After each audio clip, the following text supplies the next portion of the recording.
ആദ്യം വിജയിയിൽ നിന്ന് തന്നെ തുടങ്ങാം. അല്ലമീൻ സ്ഥാനാർത്ഥിക്കൊപ്പം ഉണ്ടാകണമെന്ന് സ്ഥാനാർത്ഥി വരെ ആഗ്രഹിച്ചതാണ്. അപ്പോൾ അങ്ങനെ ആഗ്രഹിച്ചതുപോലെ തന്നെ വിജയം നേരിട്ട് കാണാൻ, ആഘോഷത്തിൽ പങ്കെടുക്കാനൊക്കെ കഴിഞ്ഞ ഒരു സന്തോഷത്തിലാണോ? ക്യാമ്പിലെ ഈ വിജയത്തിന് ശേഷമുള്ള വിലയിരുത്തലുകൾ എന്തൊക്കെ? പുതിയ പാലക്കാട് നഗരം ഒരാൾക്കടലായി മാറിയിരിക്കുന്ന കാഴ്ചയാണ് കാണാനാകുന്നത്. പാലക്കാട് മുന്നിൽ നിന്ന് ആരംഭിച്ച UDFന്റെ ആഘോഷ റാലി ഇപ്പോൾ സ്റ്റേഡിയം റോഡിൽ സമാപിച്ചിരിക്കുകയാണ്. വലിയ പ്രവർത്തക പങ്കാളിത്തമുണ്ട്. Rahul മാങ്കൂട്ടത്തിലുണ്ട്, Shafi പറമ്പിലുണ്ട്, MP VK ശ്രീകണ്ഠനുണ്ട്. അങ്ങനെ നേതാക്കന്മാരുടെ വമ്പൻ പട തന്നെ ഈ തുറന്ന ജീപ്പിൽ ഇവിടെ ഈ പ്രവർത്തകർ അഭിവാദ്യം ചെയ്ത് എത്തി എന്നുള്ളത് ഏറെ പ്രധാനപ്പെട്ടതാണ്. അവർ ഇത്രത്തോളം രാഷ്ട്രീയമായി ഉയർന്ന മുക്കെയുള്ള മറുപടി കൂടിയാണ് ഷാഫിയുടെ ഒരു പ്രതികരണം. ഷാഫി, രാഹുൽ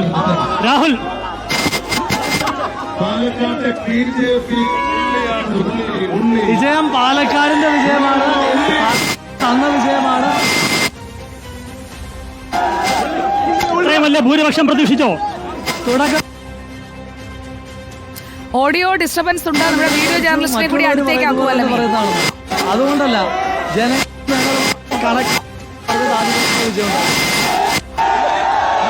സുജയ, നമ്മൾ രണ്ടുപേരും ക്യാമറമാൻ തൊട്ടപ്പുറത്ത് മറ്റൊരു വാഹനത്തിലാണ്, ഞാൻ കുറച്ച് മുന്നിലാണ് നിൽക്കുന്നത്. ഒരു പക്ഷേ അതിൻ്റെ ബുദ്ധിമുട്ടായിരിക്കണം ശബ്ദത്തിൽ ഉണ്ടാവുക എന്നുള്ളതാണ് മനസ്സിലാക്കാനാകുന്നത്.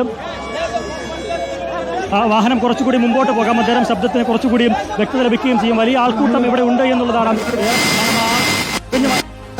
മുൻപോട്ട് വരിക എന്നുള്ളത് വല്ലാത്ത പെടാപ്പാടാണ്. കാരണം നൂറുകണക്കിന് ആയിരക്കണക്കിന് പ്രവർത്തകർ ഇവിടേക്ക് സംഘടിച്ചെത്തി എന്നുള്ളതാണ് UDFനെ സംബന്ധിച്ചിടത്തോളം വലിയ വിജയമായി മാറിയിരിക്കുന്നത്. ആ ടീമിൽ തന്നെ പ്രത്യേക അഭിനന്ദനം കൊടുക്കേണ്ട ഒരാളുണ്ട്. അത് VK ശ്രീകണ്ഠനാണ്. VK ശ്രീകണ്ഠനാണ് എക്സാക്ട് ഫിഗർ, എക്സാക്ട് ഭൂരിപക്ഷം പ്രവചിച്ചത്. അതിന് എന്റെ വക പ്രത്യേക ഒരു ആശംസ കൊടുത്തേക്കൂ VK ശ്രീകണ്ഠന്. തീർച്ചയായിട്ടും ശ്രീകണ്ഠൻ ഇപ്പോൾ ഈ ജാഥ നയിച്ചുകൊണ്ടിരിക്കുകയാണ്, പ്രവർത്തകരേക്ക് നിയന്ത്രിച്ചുകൊണ്ടിരിക്കുകയാണ്. എങ്ങനെയുണ്ട്? വല്ലാത്ത മധുരമാണോ ഈ വിജയത്തിൽ? ഞങ്ങളിത് തുടക്കത്തിൽ പറഞ്ഞതല്ലേ, ഒരു വിവാദങ്ങളും അല്ല ഈ തെരഞ്ഞെടുപ്പെന്ന് ജനങ്ങൾ പറഞ്ഞു, അതാണ് വലുത്. ജനങ്ങളോട് പറഞ്ഞു വിവാദങ്ങളെക്കാൾ വലുത് ജനകീയ വിഷയങ്ങൾ ചർച്ച ചെയ്തു എന്നുള്ളതാണ് അവർ സൂചിപ്പിക്കുന്നത്. ആ വിജയത്തിന്റെ മധുരം അത് വലുതാണ് എന്ന് അവർ പറഞ്ഞു വെക്കുകയും ചെയ്യുന്നുണ്ട്. സുജ, DJ വാഹനങ്ങളുടെ അകമ്പടിയോടുകൂടി ആണ് ഇപ്പോൾ സ്ഥാനാർത്ഥി എന്ന് പറയാനാവില്ല, നിയുക്ത MLA ആണ് ഇപ്പോൾ രാഹുൽ മാങ്കൂട്ടത്തിൽ. അങ്ങനെ ആ DJ വാഹനങ്ങളുടെ DJയുടെ അകമ്പടിയോടുകൂടിയാണ് ഇവിടേക്ക് എത്തിച്ചത്. രാഹുൽ മാങ്കൂട്ടത്തിലിനെ VK ശ്രീകണ്ഠൻ പ്രവർത്തകർക്ക് പരിചയപ്പെടുത്തുകയാണ്. വലിയ ഭൂരിപക്ഷത്തോടുകൂടി വിജയിച്ചു വന്നു എന്നുള്ളത് പ്രവർത്തകരോട് പറയുമ്പോൾ അത് വലിയ ആവേശത്തോടുകൂടി പ്രവർത്തകർ കരഘോഷത്തോടുകൂടി അതിനെ സ്വീകരിക്കുകയാണ്.